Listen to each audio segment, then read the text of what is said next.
there's a photograph that was shown the day after in all the papers and everywhere, and it's a picture of Trump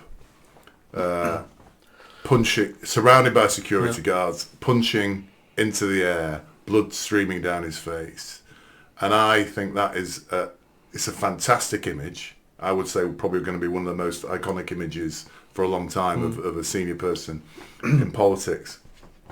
And I want to talk about that, but what I also want to talk about is my admiration for Trump increased dramatically after watching the footage. And I'll talk about where I was when I saw it happen, because I was actually up till 2 o'clock in the morning watching the news.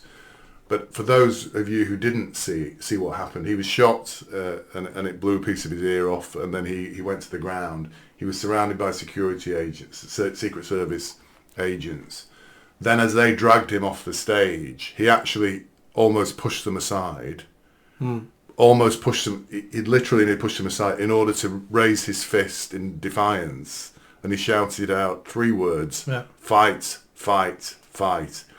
And I thought the bravery of him in that moment, because of course, for all he knew, there could be other shooters around. The bravery of him in that moment, but also the fact that he had the presence of mind, and he's not a young man either. He's 78 years old.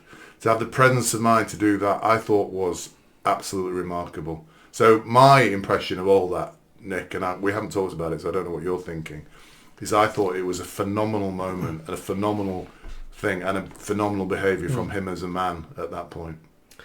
That photo is already historic. For as long as time exists, when you Google his name from now on, that picture will be associated with his name. That picture is going to be in the history books. It's going to be part of the history of America.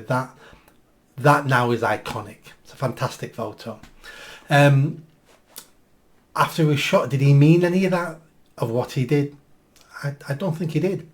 I don't think he had time to analyse anything, to think about, I need to do a PR stunt here now. What you saw after he'd been shot in the head, his ear, but still shot in the head, was the real him. Because when you suffer mass trauma like that and you've had that happen to you, there's none of this, right? What should I do to do? It's all natural gut instinct, and that just shows that he's a fighter, because he wasn't allowing that to make him look like a coward. So he was angry, he was defiant, he put his fist in the air, and that is just who the man is.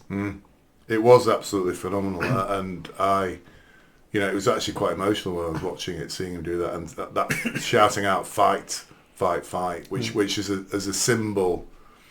For me, on a daily basis, if I've got pressures or whatever, obviously you feel the pressure and you sometimes don't want to progress with things, but things like that for me are very motivational. I know it sounds a cliche to say that, but I think things like that can be incredibly motivational, and it was for me. None of us can imagine what it's like to be shot. And then to act like that, to have the courage to stand back up, to have the courage not to run off stage with your Secret Service agents with your head ducked down. It was pure defiance. Yeah, and I that's part of what I thought when I saw that. I thought, how many other world leaders would actually in that situation have the presence of mind or have the guts and the courage to do that? I mean, I would imagine, and I'm not disrespecting, if that's a word, Biden here, but I imagine if that had happened to Biden, he would have just been shuffled off stage. You wouldn't have seen his face. And now, possibly Keir Starmer, all those people as well. Would they have done that? Yeah, a bit of a difference with Biden, because when you're president, your body doesn't belong to you anymore now. So by law, the Secret Service can grab you and drag you away.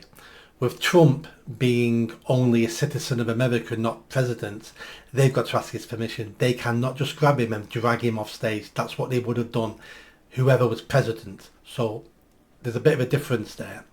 Now, we're talking about bravery. 6 months ago, I spoke at an event, maybe not 6 months ago. We're not going to learn about an assassination attempt on you, are we, Nick? And a potential assault on me. Oh, really? I was speaking at a free speech event at Manchester University outside with a group called Students Against Tyranny. Antifa were there. And so I don't want to compare myself to Trump, where I'm the coward. So I'm speaking. You're not going to describe a cowardly act now. Well, yeah. I admit to a certain extent it was a cowardly act, as in there's 40 police there protecting the speakers from Antifa. A Free Palestine march goes past, then joins Antifa. They all rush the police, and while they're rushing the police, people are then, and I'm the one who's speaking at this time. Really? All of a sudden, a dozen oranges and eggs are all flying in my direction, and they're missing. I didn't know about none of this. them hit me, but they're all, and I'm going, Yeah. I've had enough of this. So I got off the stage and left. Yeah. I didn't stand there with my fist in the air going, fight, fight, fight. Really? I'm there going, I don't want these oranges and eggs smashing me in the face. I think you better cut this out of the podcast, Nick. there's no moral message. So why didn't you do that? Why didn't you say, Because you're not going to stop me speaking? Because at those moments in time, it's survival kicks over. And I'm looking at these projectiles all coming my way. Yeah. And I'm stood on the stage on my own. They're all rushing the police lines. The police are fighting with them, basically, so they wouldn't break the lines. Yeah. And I look at the situation and go, Yeah. I don't want any of this. So the comparative there is you're a relatively young man. Compared to Trump. In the prime of your life. I've got a bad back.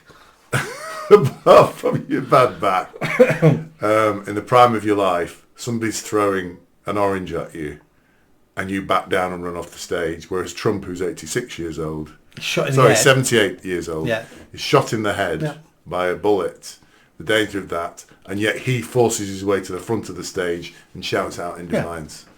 Well, I think there's a lesson to be learned there. Yeah, I need about to. the difference between you and Trump. But that's why I wanted to raise it. Yeah. Just to show, because people will be watching this and listening to this going, I'd have done what Trump did and I would have done it.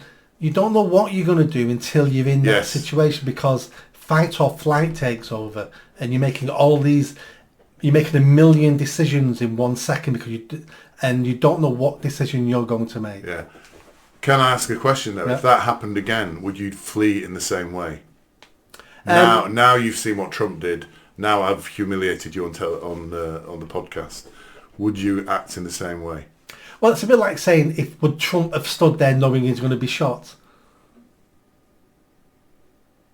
Well, he wouldn't have. Yeah. So I got on the stage in front of Antifa knowing there was a police line between me and a violent mob.